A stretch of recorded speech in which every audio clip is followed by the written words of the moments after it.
I know who they are, but I know who they are. So some of you know who I am. I went to school here. Graduated in 1979. My wife did. My parents did. Jim Goodspeed Sr. graduated class of '54. My mom, who passed away in early March, class of '57. So I got to know the community pretty well, even though afterwards I kind of lived in the four corners of the county. But St. Louis was always home. And so that's where I grew up, so my parents grew up, so it's kind of an attachment to the community. Judy asked me to talk about POWs, and this is the third year that I've been working on POWs. With my mom's passing in March, I really hadn't done much with it. Had a really good start. I'm going to talk about 5 communities tonight that are in the Michigan area. 2 or 3 of them pretty good handle on what's going on. 1 or 2 that still need a lot of work. I did about 12 to 15 oral history interviews in the community, some in St. Louis, some as far away as Middleton, some over by Freeland, talking to people.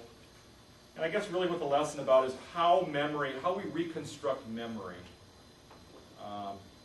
How memory is useful in a community when you don't have documents, and what the strengths are of that, what the pitfalls are of that.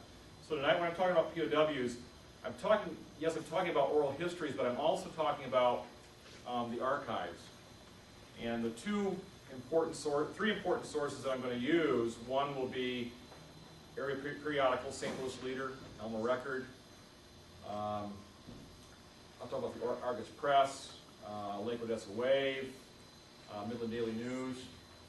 And then the other major leg is the National Archives, where I like to hang out every summer. Kids in August in Michigan, Gratiot County, want to go to Lake Michigan. I go to Washington, D.C. And it is hot in Washington, D.C. in August. But it's a great time to go to the archives. And I've been fortunate the last 3 or 4 years, that's where I've gone. I take a week and go in, and I actually spent 8 days in the National Archives this summer. About half of that working on this. There's quite a collection in the National Archives. I think a lot of people don't understand how much our government did save about POWs. There's a myth that not much exists about POWs. That's a myth in a lot of communities in a lot of states. Remarkably so, there's a lot of stuff, especially on Michigan POWs I found this summer. Quite a stack on Fort Custer, quite a stack of records that were accumulated in 1945 and 46 when these guys went home, with a lot of names, which I didn't really understand until this summer. I used to call them ghosts and specters because we had faces, we had stories, we didn't have names. And now there are names. In Michigan, the weakness is that a lot of these communities did not save their history. Okay? Ionia County is the one exception I've found so far in the state archives of a community that basically they saved their POW records or things that were going on in the community pertaining to POWs. I'll show you a map here in a little bit what we're talking about. But this is where my story starts. This is go back. This is turn the light off. I think my pointer worked here. This is the corner of It's right there. I gotta move to the camera. Of North Crapo and East Van Buren in Bethany Township. So this picture was taken almost exactly a year ago. Okay? So I'm looking to the north. As I look across this section, this is my grandparents. Howard and Merle Goodspeed lived here. This is George Costin. George and Leona Costin lived here.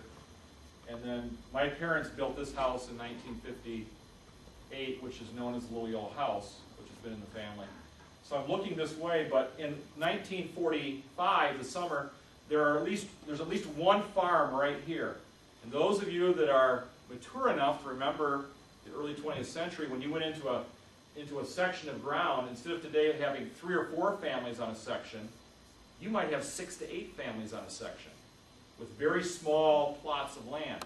And on this section right here, which no longer exists, a family by the name of Tony Betts is working a small, I don't know if it's a small 40 that he's working right here, and my dad is somewhere in this field. There was a fence line right here, and he's looking to the south and he's watching these POWs work on the Tony Betts farm.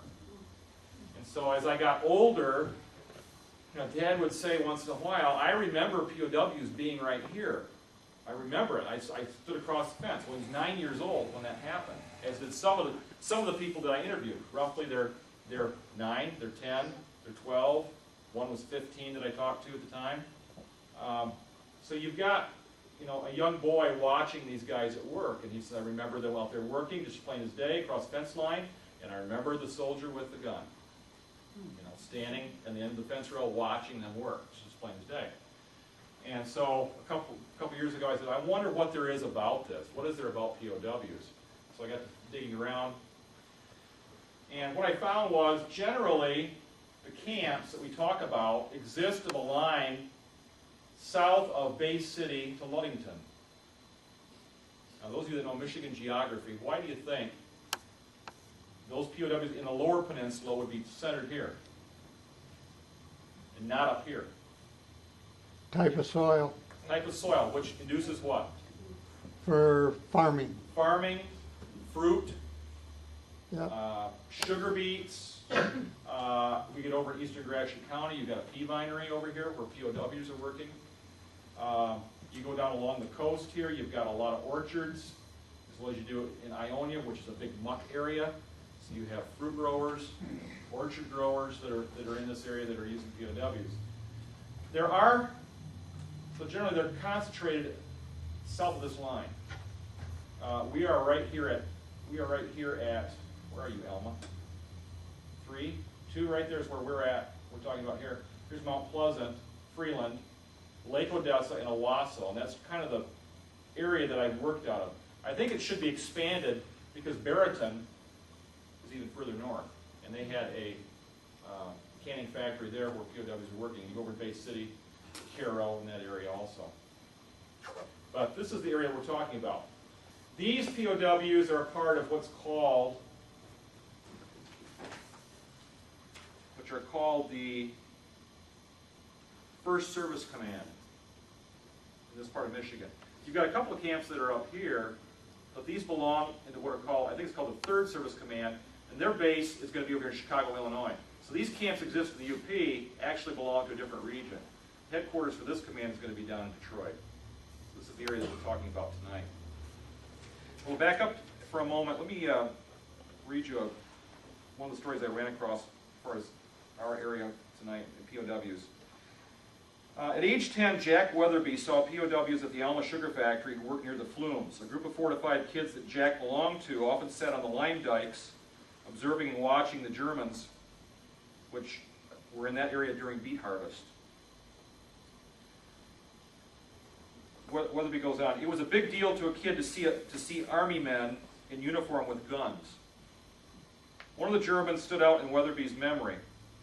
Weatherby said, I remember a POW grabbing one of the Alma workers and keeping him from slipping into one of the flumes, a narrow area at the bottom of a funnel-shaped container which had boiling water at the bottom, which was used to finish topping the sugar beets and washing them as they moved into the factory.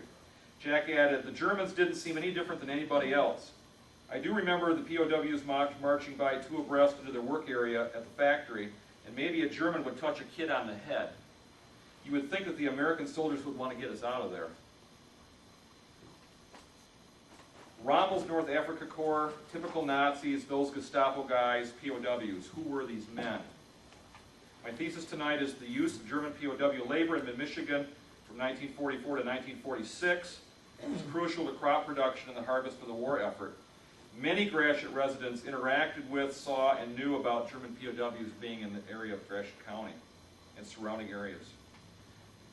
As kind of a general background, this is a poster, a large moving board the Army used, which was displayed in the summer of 1945 at area fairs to promote the idea we need POWs in our areas, we need them as workers, they're safe, they don't receive privileges. It's really a PR piece.